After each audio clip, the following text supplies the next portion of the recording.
And welcome, team. Welcome back. Coach's Corner. I'm Jeffrey David Hartford. For those of you that are new here, COACH is an acronym, stands for the Conduit of Optimism, Altruism, Consciousness, and Health. And with those topics in mind, I try to bring you a guest and some information that falls into those categories. And today we're falling right into that category of health. Today, my guest is none other than the man that I'm fortunate enough to share my office with and rent space from. He's a physical therapist, went to Holy Cross. He is a doctor of physical therapy. He is also, there's a whole list of things under your name, John, that I'll try to come up with here, and I'm sure I'm going to miss some of them. We don't have to talk about the alphabet soup. Oh, we do, though, because it's most impressive, and it goes on well beyond just the education. So, doctorate of physical therapy, NSCA, CSCS, big one there, strength and conditioning, Ironman triathlete, lifelong soccer player. And even though we're getting a little bit older, you're still doing your thing, man. Most impressive. Ironman coming up soon that you're training for. Yep. In addition to all that, he is also the husband to his beautiful wife, Vanessa. He is, amen. He is a pizza and bourbon aficionado. And recently, and arguably the most important one, 100%. He has the title of dad. Wow. My man. So, audience, without further ado, our guest today is my friend, Mr. Dr. John Nuñez. John, welcome, my friend. And what I'd like to do after that intro is start off with a little driver question and ask you, why physical therapy? What got you into it? All right. Diving right into it. Yeah, so thanks for that, man. Too elaborate. You and I both know that we don't, that's what goes with the territory. It's what got us where we are today. We don't like to look in the past, but that's right. So yeah, PT. Why PT? Wanted to go into healthcare my entire life. My father's an orthopedic surgeon. He's hasn't been in the OR since 2007, but he still does this thing, right? My father's 78, and he's still going. He was just here today in the office using the space for his clients. So he kind of set the tone for my life, right? Healthcare. I love the way he operated. I love the camaraderie that he created in the community. The respect that his patients had for him, and he was able to help people, right? So it was always this long-standing, drive to help people as I got older. So it's just something that's ingrained within you, right? So it was definitely a calling, healthcare in some fashion. He was an orthopedic surgeon. It was cool. I mean, orthos are the cowboys of the MD world. I think they're loud, they're boisterous. It's carpentry, but with a lot more at stake. So I wanted to go into healthcare as long as I can remember. But seeing how the healthcare model and field has shifted over the last 20 years, I was fortunate to witness it firsthand with my father in his practice. My aunt was a pediatrician in the area. My mom was a nurse. My other aunt works in a hospital in Florida as a respiratory therapist. So just seeing how the whole landscape has shaped and changed, it really wasn't for me. What I mean by that is, the corporate structure of it, the business behind it. Healthcare should be a practice, and unfortunately, it's a business nowadays. So when I was in college, I was pre-med and kind of really thinking long term, seeing how he was practicing, and I was like, it's not for me. I want time with my patients. I want to, or my future patients, and I want to be able to help people. So I remember calling him up. I think it was like the end of my junior year, beginning of my senior year, just telling him like, I don't want to go to med school anymore. And he was like, oh, thank God. So he saw the writing on the wall. He had struggled. He wasn't able to practice the way he wanted to practice, somebody else making those calls. So I was kind of in limbo for a few years. I didn't know what I wanted to do. And then I was home and I got injured, my first sign that I was getting older after college. And I went and got PT myself. And I was like, what the hell is physical therapy, And I met my friend who I played soccer with my whole life. He was an aide at the clinic. And I was like, what are you doing here? He's like, I'm going to PT school. I'm like, what's PT school? And he told me, I'm like, I'm in. So it was cool. So that's really the short version of how it happened. And been rocking and rolling ever since. No, it's absolutely brilliant. And you already touched upon where I was leading with my next question. You saw the shift already happen back then. Yeah. So being able to witness what you're doing and being more the cash model, out of network model. I mean, I've heard my backstory as a personal trainer, as I've worked with a lot of clients over the years that used to tell me, now I was pretty good about this not going to my head, but they would tell me that they were getting more working with me than they were getting working with their physical therapist. And I'd always scratch my head and say, I don't get that, because I know as hard as I studied, physical therapists, they're doctors for a reason. They've done far more than I have. Why are these clients getting more with me? And the simple answer was time. Yeah. Right? They were with me for a full hour. They were lucky if they were with their PT for 5 minutes in the current paradigm, right? So Yeah. I've been fortunate to witness what you're doing, and you're with every single patient one-on-one for an hour, and it's unbelievable what you're capable of doing with them. So I'm curious, from your perspective, first off, I think we have already kind of answered the question, but I'll ask it anyway. Why the cash-based model? But then as a follow-up, do you think it's realistic to see another paradigm shift into a model where, whether it's cash-based or insurance finally covers it, that a physical therapist can work with the patient for a full hour and have that kind of autonomy, if you will, of here's what I know I need to do based on my education with this patient. And rather than being handcuffed by insurance companies, I'm going to treat them the way I know I need to do it. Yeah. I mean, there's a bit to unpack there, right? But we made that segue, right? With I saw that shift, the paradigm shift in the healthcare industry in general, right? On the MD side, and then by the time I graduated grad school, right, in 2012, 2013, I saw the same shift where it was all about the business model, right? And so, Mm-hmm. unfortunately, I mean, it's a hot topic, right? And I know it could anger a lot of people who might listen to this, but it's just reality, And if you don't like it, come at me. Yeah, yeah. So everything is dictated by the insurance companies, right? And they want it's unfortunate where the companies are just forced to do volume Yeah. to make up for reduced prices and reduced reimbursement rates in the insurance based industry or insurance based model. So thankfully, my coworker, colleague, and friend Justin saw that. I had known about it too when I was in grad school. It was cash based model was a kind of a new concept, but it's been growing more and more across the country. And so when I got out of school, I was seeing about 130 patients a week. Wow. I mean, I was at a clinic where we were 3.5 to 4 patients an hour, and then they moved to a 5 an hour time slot where every hour was broken into 6 10-minute windows, and they each got filled with a patient, and I could block off one for myself. Wow. And it was at that moment that I was like, you know what, I'm out. I mean, you do the math times 40 hours a week. Yep. And so I can't fault them for it. It's, they were open for the past 25 years, I think 30 years now almost. And it's tough. You don't just close up your shop. You sometimes have to adapt. Mm-hmm. And it's healthcare. There's kind of there's a taboo thing where you really need to be able to serve the industry. You really don't want to turn people away. So, but some of us looked and we're like, you know what? We don't need the insurance companies. We don't need them dictating how we treat, when we treat, how frequently we can treat, and what somebody needs. So, thankfully my friend had started his business, and I was like, hey, I'm in it. I did my 3rd-year business plan, my mock business plan on the same type of model and structure. And I said, if you ever want help, let me know. And, a couple months later, he was like, actually, you know what? Let's do this. I have space opening up in Fishkill. We're thankful we have a couple of locations now, but, an hour, it's funny because somebody else in the PT world has said, like, why the hour? Why an hour model, right? And I just think it's something we all break our days up into hours, whether, Mm-hmm. it's at 12 o'clock, 1 o'clock, 2 o'clock, we think about where we have to be at a certain time. And it's just for ease of numbers, we're used to hours, and chunks. So psychologically, I think it lends something, but our patients love it when they're like, wait a minute, I get to see for how long? Like just us? I'm like, yeah, I don't even have any other office staff. You call, you get me. You email, you get me. You walk in the door, you get me. So that was really the push for us to do that, was the personalized attention. We're not rushed through anything, and we can just be a lot more effective in those treatments. And at the end of the day, we don't have to see our clients as frequently. I mean, it. We see our clients once a week, for something very acute. Post-operatively, maybe we'll see them a couple times a week in the beginning. But the goal is to promote independence and promote autonomy. I can treat with autonomy, which allows me to give autonomy to my clients and put Mm-hmm. them in the driver's seat. And it's maddening when I see people walk around this country with healthcare as just this big cloud and fog in front of them, where they just walk in, they're like, I don't know what to do. They told me to do this, so I do this. I take this pill, I show up here, I'm getting this procedure. This level's high in my blood work, and that level's high in my blood work. And there's a white coat syndrome in this country for sure. And if my clients don't have a better understanding and can't make active choices knowing their condition by the time they leave my office, I haven't done a good enough job. Mm-hmm. So the more I explain to people, and I'm very verbose, and I talk to them, and I give them as much information as possible so that they understand. And when I see them go, oh, okay, that for me is first job well done.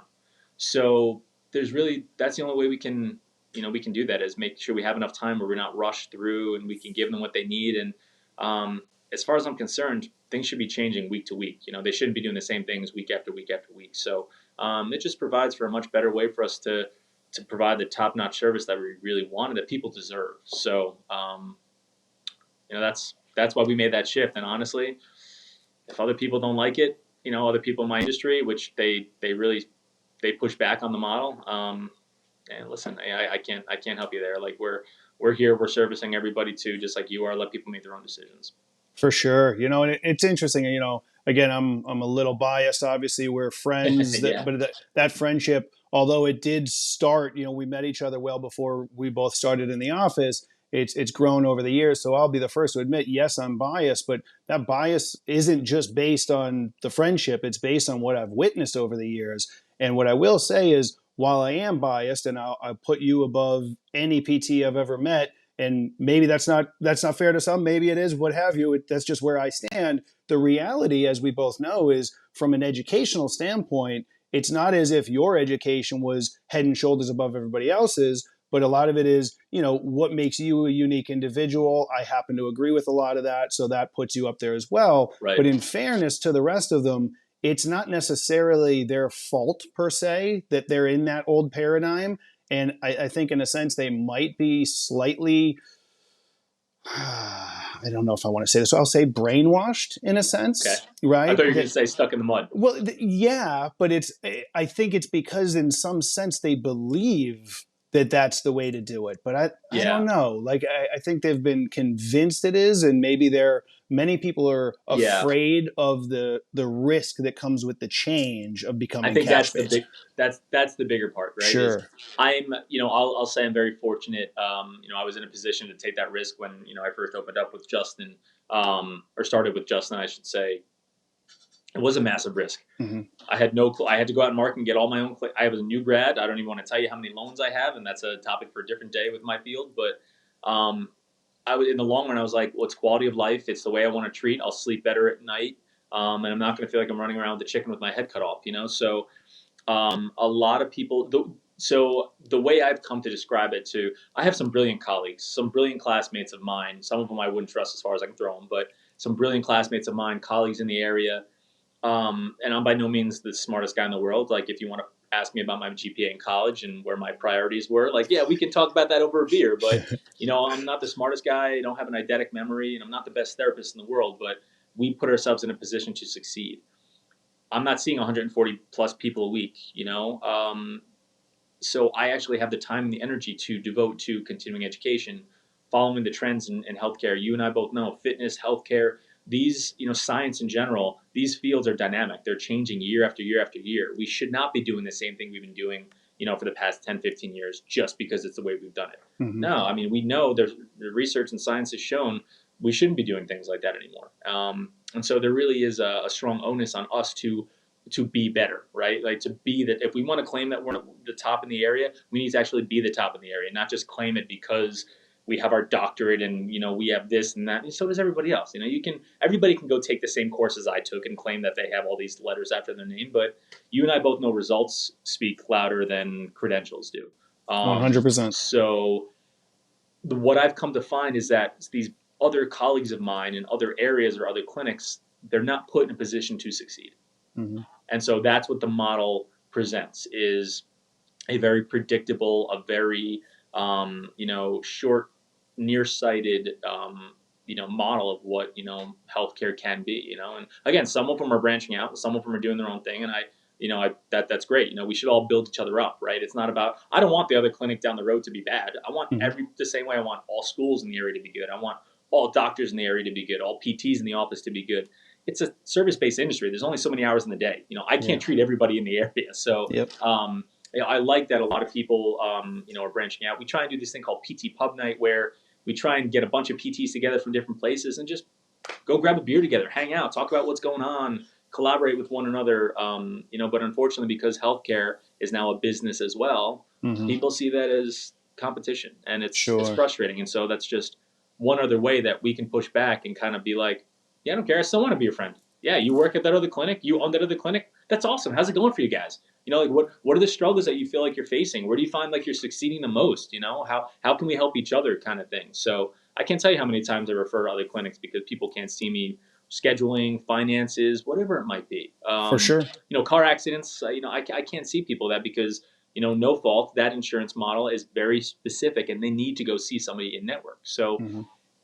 in a sense, like I really part of my life again was to serve the community in this calling, and part of that is collaborating with all the other providers in the area because that's what would be better for the community. And it angers me to no degree that people see each other as competition. It's Mm-hmm. healthcare. It's healthcare. That's the only thing I can say. And that's how I knew watching my dad grow up. Like that's the way I wanted to treat. Absolutely. Well, I got to say, I'm glad you said it, but I've seen that firsthand so many times. And when I speak to people about you, whether it's clients of mine, friends of mine, what have you, it's John's going to be able to help you no matter what, because I've seen it firsthand. And I know that if they're able to get in and work with you within your model, I know they're in great hands and I know they will improve.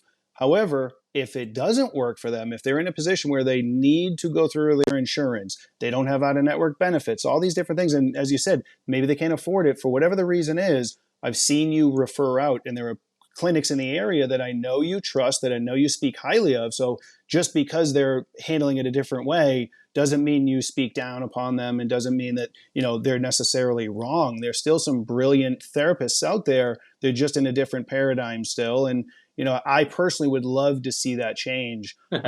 Yeah.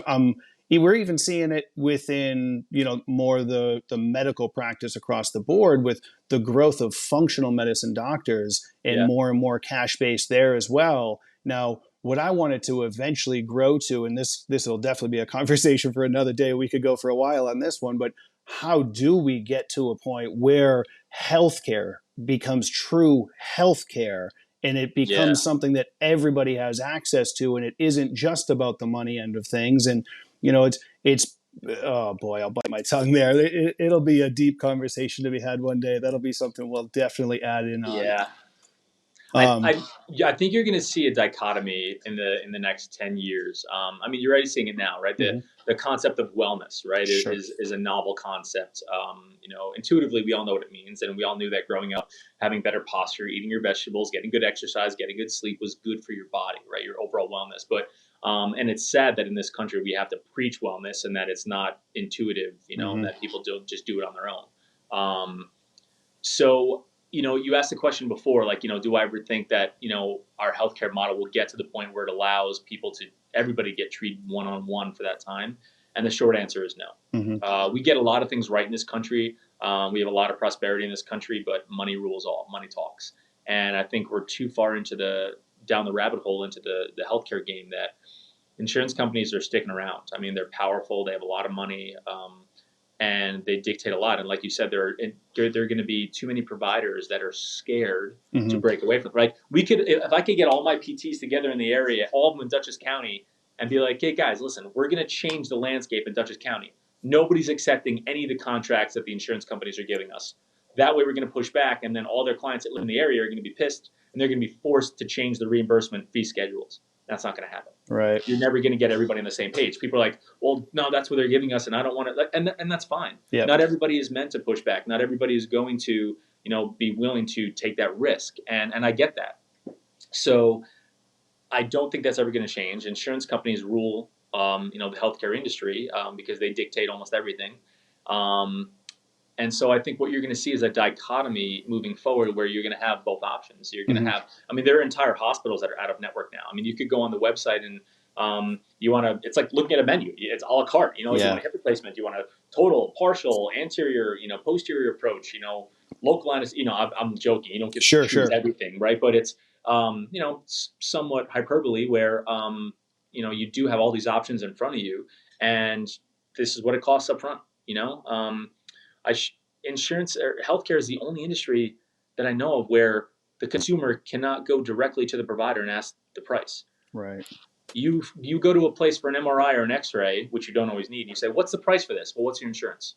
No, what's the price? Well, it depends on what your insurance is. Why? Yeah. Tell me the price. I want to pay out of pocket, you know? So moving forward, you're going to have a dichotomy where you're going to have a lot more providers popping up. Concierge medicine is one way you do that. You pay a monthly fee, just like anything else, and you are guaranteed to be seen by a physician within a day or two or within X amount of time. You get X amount of visits a year to go in for regular checkups, right? It's a monthly fee, almost like a membership, but you have access because if I get sick, I call my doctor and like, okay, he can see you in August, but I'm sick now and it's June, Yes. Amen. I shouldn't have to wait 6 weeks to get in to see my primary if something happens. So a lot of the people have been pushed already, and you're going to see these things popping up. So unfortunately, I think you're going to see a lot more cash-based models popping up. You're going to see a dichotomy where you're going to have both, you know, existing at the same time, unless somehow the insurance companies lobby hard enough where it becomes illegal to make, to practice out of network. I really see that as, I don't think it'll ever happen, but I could see them as wanting to try that if enough people go that route, or Mm, it doesn't go that route and they keep their fee schedules the way they are, and say there's sure. enough people because there are a lot of people out there. Absolutely. I mean, we know they're making their money. Of Yeah, course, they'd love to make more, but there's enough of us. And if we can just continue to spread the word and educate people on what the benefit of a cash based model is and why yep, it exists, I think the average person, they just want to get better. Yes, yes, they're under the mindset of, well, I have insurance. Why can't I use my insurance? You should accept this. So maybe it's just that lack of understanding of why that is and what they're missing out on when they're yeah, going through that model versus what they get in the cash based model. And I think that's a growing area. And I think more and more people are starting to become aware of that. And they're better in a significantly shorter amount of time because they're with you for that full hour. And I mean, generally speaking, it's once a week that I see most people with you, and they're better far quicker than I've seen. The other model, what is it? The average insurance gives 36 visits for somebody, right? So they're in there 3 days a week for 12 weeks if they're lucky. Maybe my numbers yeah. are off. But then as soon as those numbers are up, it isn't, hey, great, you're doing so much better. You're on your own now. It's, well, insurance stopped paying, so good luck. Pretty Well, now much. what? Yeah, because that brings up another good point where in the insurance model, they're not even allowed to address wellness. In physical therapy, you Yes, cannot take yes. care of wellness. Yep. So let's just pretend cash models didn't even exist, right? If you're like, you know what, I want to start playing soccer again in my men's rec league, but I want to make sure I don't get hurt. I want to go talk to somebody who knows, hey, what's my risk of injury? What should I focus on to get ready for this, right? Because when you're younger, you have a coach to tell you. Mm-hmm. But now when you're older, it's just the beer league, stuff. And so you can't even go to somebody and say, hey, listen, can you get me better? You need to have something wrong with you. Whereas we have the luxury of being able to, somebody could walk in my door and just say, I want to get stronger. Great, come on in. Let's talk about your goals. Let's talk about what you want to do. There's no parameters, no constructs that we have to work within as far as what we can and can't, do with them from a strengthening standpoint, right? Sure. Obviously, we don't do nutrition and things like that, but that's a real issue, and I like that about what we do because it allows us to address the person as a whole, not just look at them in a vacuum of just that injury, but look, 5 years down the road, 10 years down the road. What are your goals? I don't want to be crippled when I get older. I want to be able to move around. Great. Then you should probably start squatting and deadlifting now.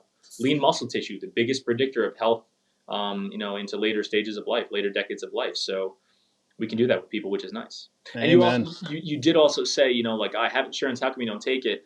I will say for anybody listening, you're not familiar. Oftentimes, insurance will cover my services or out of network services. You just have to check if you have out of network benefits in your Yeah. policy. There's paperwork that we can help people submit, for reimbursement and take care of those things. Flex spending accounts, health savings accounts, right? Companies are giving people options, right? Health savings accounts, you can use them for almost anything, right? Flex spending, you have to use it that year, but you can use it for medical services throughout the year. But the problem in our country, again, we don't talk about health. We don't talk about wellness. Yep. It's sick care. We don't have health care in this country. And so Absolutely. people are like, yeah, I have flex spending. What do I use it for? You should be able to use it for almost anything you want to help you get better that year. Yep. So there's a lot of options out there for this, but it's not talked about widely, and so it's just education, right? Education on why are we so obese in this country and so unfit and unhealthy. Well, we just don't talk about the right things, and one of them is healthcare. We don't talk about that with people, and what you have at your disposal. Absolutely. Well, you bring up some great points, and this channel is hopefully going to play a big role with that. Just bringing that That's awesome, education man. Love that you this do it. audience. I, Thank I you. will say for anybody listening, Jeff and I are the eternal optimists, perpetual optimism. You walk in the clinic, we're not going to have a bad day. We're going to tell you, yeah, you'll be fine. It'll be all right. So I love the acronym, man. I love the channel. Thank you. Appreciate that. Well, I do have one last question, and we'll wrap it up with. But before we get there, where can people find you? How can they reach out? How can they follow you? I know you're putting out some content as well. Yep. Where can they find you? So the clinic is Feldman Physical Therapy. My good friend and colleague and business owner, Justin Feldman, he started it almost 10 years ago now, which is awesome. So Feldman Physical Therapy. We have offices. I'm in Fishkill, Gold's Gym. He and my two other colleagues, are in LaGrange Gold's Gym, and then my colleague Ashley has a satellite office out in Pauling as well. So Awesome. feldmanphysicaltherapy.com is the website. You can, shameless plug, you can follow us on social media. We try and put some good stuff out there. Trying to put some more funny content out there too, just because I don't take myself too seriously. So social media, Instagram, Facebook. No, we didn't do, what's the new thing? TikTok. We didn't do TikTok. Yeah. Push back hard on that one. So, but Feldman Physical Therapy, appreciate it. If you guys have any questions, just reach out. We always make the time for phone calls, to talk to people, help, answer some questions, to steer you in the right direction, or at the very least, just talk you off a ledge. Because far too often you're going to be told you should never run again. You shouldn't squat because it's bad for your body. You need an X-ray, you need an MRI, or I can't figure out what's going on until I get an image or see somebody.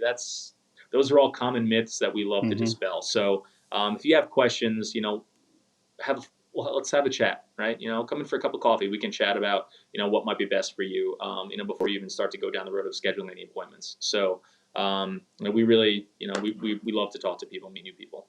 Amen. I love it. And I will say, you mentioned Justin as well. Between the two of you, and you mentioned Gold's Gym Fishkill, shout out. I've been there 18 years now. So I don't remember specifically who it was, but I'm sure it was a combination of you, Justin, and Dave Kenyon.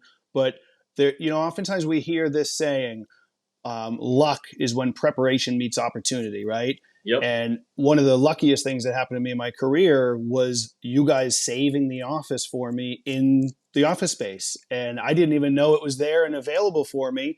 But it turned out to be just that opportunity presented itself. And I got really lucky because I was prepared. I went to school, I got my massage license. I didn't wait for things to happen and see what was going to happen. I kind of took charge in that sense. God bless my wife. She recommended that. So I Yeah. won't take credit. I'll take credit for the work, but she Thanks, Joe. suggested it, right? So yeah, it really has worked out really well. And that's just kind of get that mindset in there of don't just sit back and look at how things are wrong. Find a way to put in that work and your luck will come as well. And I was really fortunate with you guys saving that space for me. So God bless. No, we're happy to have you, man. I'll never forget that August of 2014, right? Yeah, man. September Crazy, 2014 right? when it started. Yeah. Absolutely.